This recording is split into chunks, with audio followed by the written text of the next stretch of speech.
the United Nations International Independent Expert Mechanism to Advance Racial Justice and Equality in the Context of Law Enforcement. That's the entire title. You're going to have to. That's what I got. Yes. Okay. In regards to the police officers, do you know their names? And why have that information not been made available or public? So I'll answer it in reverse order. What we understand is that the chief refuses to publish those names because of alleged death threats. I've received death threats, okay? So I don't know why they are not releasing those names. Those names ought to be released. We would like that to happen. At this time, though, that's the decision they've made, and we know that BCI is going along with that. Any idea as to whether or not they were individually questioned separately at the time of the shooting, or if they were given time to give plausible reasons as to why this happened? So I've said this countless times, I'll say it again. We are very concerned about the way in which the police have handled the interview of these officers. First problem, they never did give statements at the scene in real time that we are aware of as I speak to you right now, number one. Number two, they then had a press conference where they, in reverse order, showed horrible pictures of Jayland to frame him as a monster. And then number three, came up with a narrative that it was all his fault, as those same officers were at home doubtlessly watching the press conference that was given to the country. And so what we expect is going to happen is that they're all going to get their story to follow the narrative of that press conference. And we are going to drill down to the bottom of the sea to figure out exactly whether or not that is true. I don't know if you remember the 137 shots fired in an area. Sure.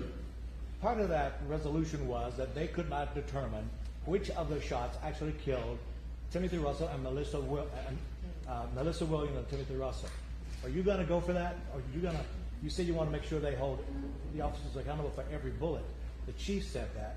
What are you going to do to make sure? In the coming days, we're going to issue our formal proposals for how we feel the prosecution of these officers should go forward, and I'll reserve my comments at that point. Yes? Neil Pittsburgh, 3 News. Has there been a private apology? You mentioned that you want a public apology with gestures.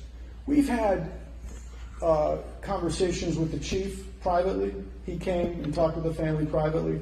We understand that the mayor has reached out privately because Pastor Robert DeJarnette, who gave the funeral eulogy today, was actually working with the city on racial issues, and he was known as a known person in the city. He's a respected man of the community.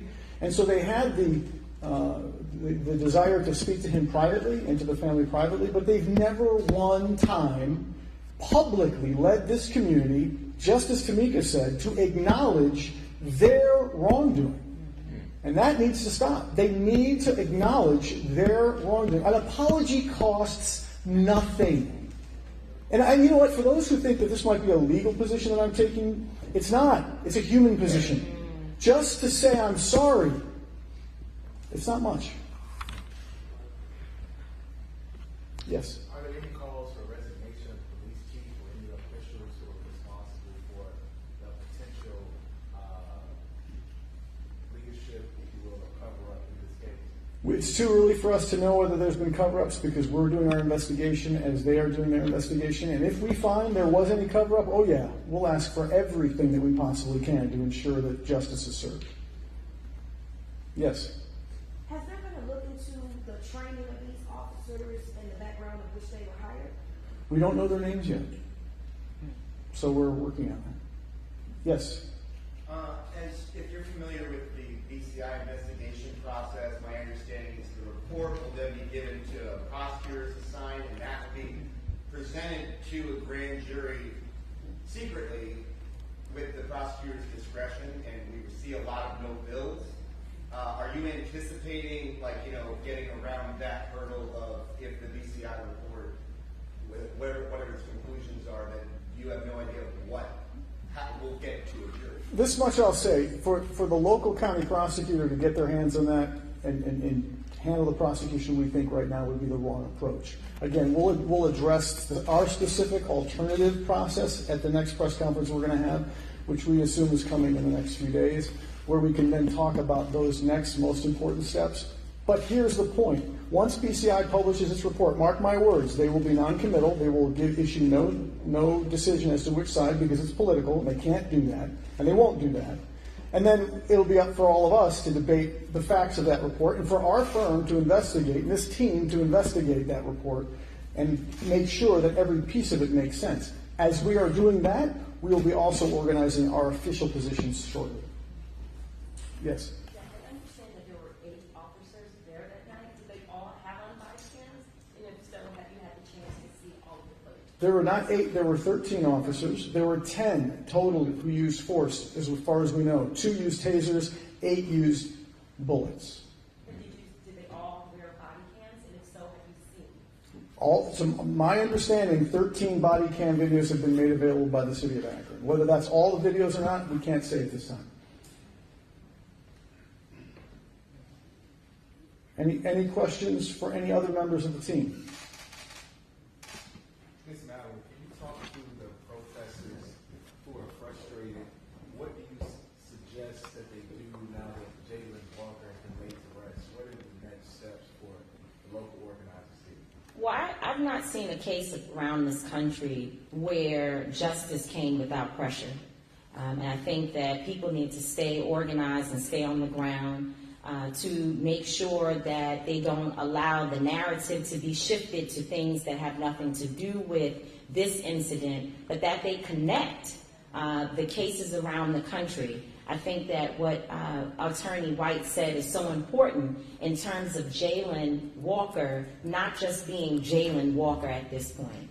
He joins a group of too many. This is probably the 200th funeral that I have attended myself of people who either died at the hands of police on the street or they died in the system, in prisons and other conditions that involve law enforcement. So people are traumatized, and activists and organizers need to know that they have a very specific role, that without their voices, without their fire and their vigor and their courage, we probably will see this incident and many others under the rug. And that cannot happen. And so they need to stay vigilant and stay in the streets. Mr. Walker, can you talk to the citizens of Akron from the heart about where they should be emotionally and mentally in the wake of Jayland's shooting death?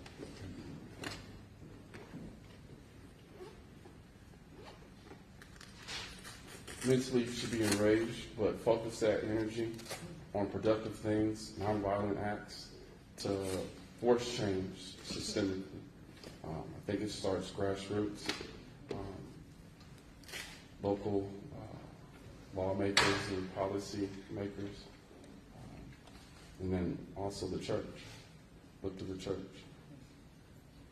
Thank you. Yeah.